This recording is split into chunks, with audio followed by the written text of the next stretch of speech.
In every age, there are whispers of secret brotherhoods, of symbols etched into the very stone of civilization. Freemasonry, a name that conjures mystery, reverence, suspicion. Is it a shadow government, a spiritual path, a gentleman's club, or something far older, far stranger? Freemasonry is a peculiar system of morality, veiled in allegory and illustrated by symbols. Masonic Constitution. Tonight, we lift the veil. Where did Freemasonry begin? The earliest written records date back to the 14th century. But the symbols, they are older, much older.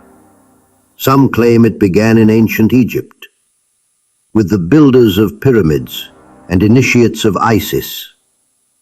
Others trace it to the Temple of Solomon, to Hiram Abiff, the master architect, whose death and resurrection echo in every Masonic ritual.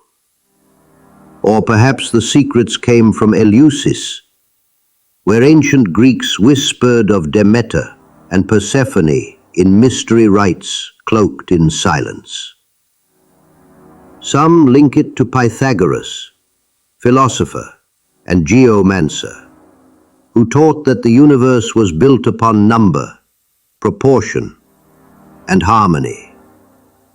But historically, Freemasonry arose from operative stonemason guilds of medieval Europe, craftsmen who built cathedrals and encoded sacred geometry into stone. In time, these guilds evolved, from builders of temples in stone to builders of temples within.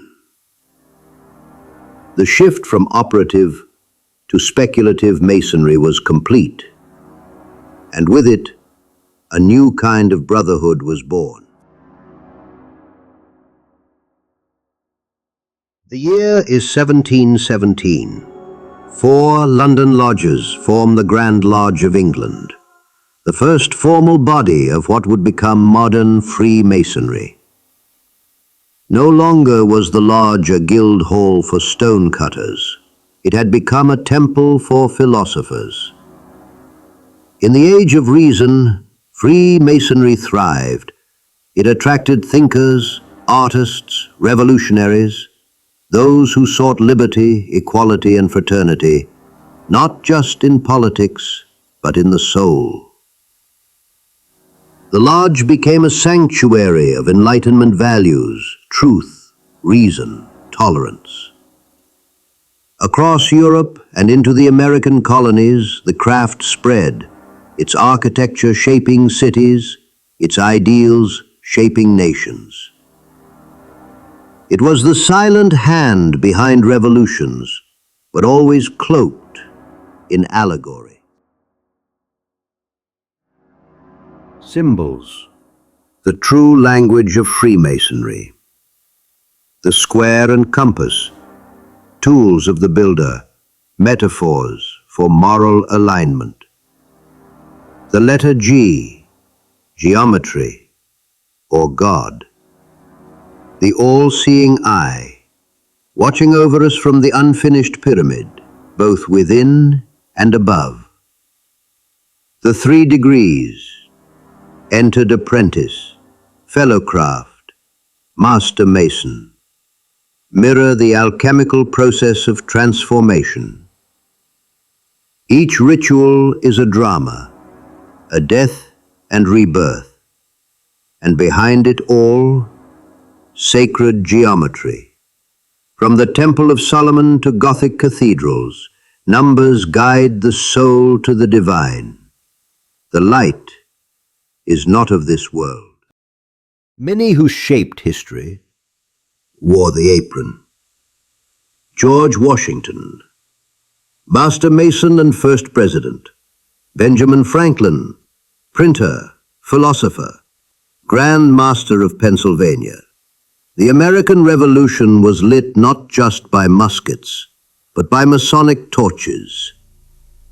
In France, Masonic ideals fed the fires of revolution. In South America, Simón Bolívar, a Freemason, broke the chains of empire.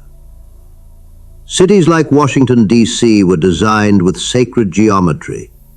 Coinage bore symbols not of kings, but of Masons. The power was hidden in plain sight. Freemasonry drew minds of every kind. Mozart, whose magic flute is a Masonic initiation set to music. Goethe, who saw in the lodge a reflection of cosmic order. Mark Twain, Winston Churchill, Oscar Wilde, Buzz Aldrin. Each brought light to the world in their way. But their true temple was within. Where light shines, shadows gather. Freemasonry has long been the target of conspiracy. The Catholic Church denounced it in 1738. The Morgan Affair in 1826 ignited anti-Masonic hysteria in America. To some, the lodge was a secret government, or worse, a satanic cult.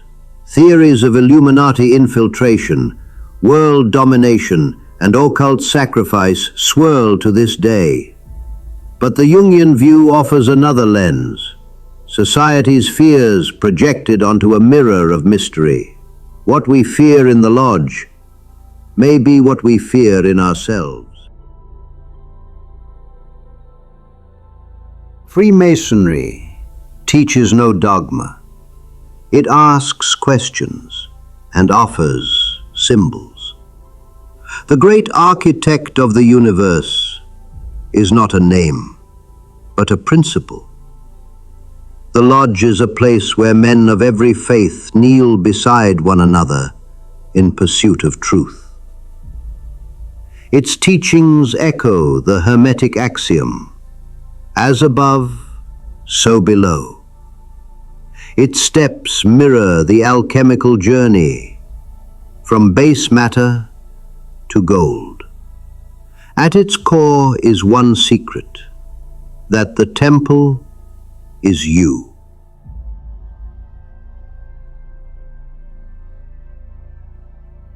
Today, Freemasonry stands at a crossroads. Membership declines, yet curiosity grows. It opens its doors to scrutiny and to seekers. Its symbols reappear in popular culture, in film, in art.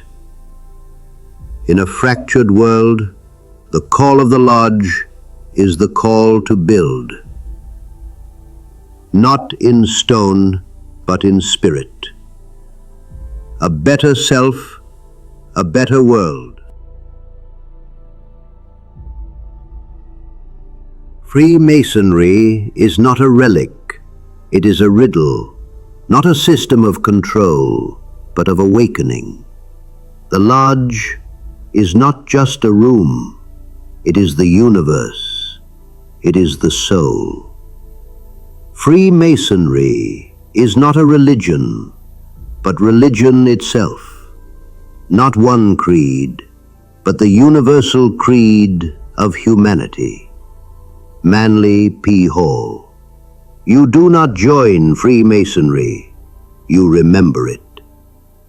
You build the temple, one stone at a time.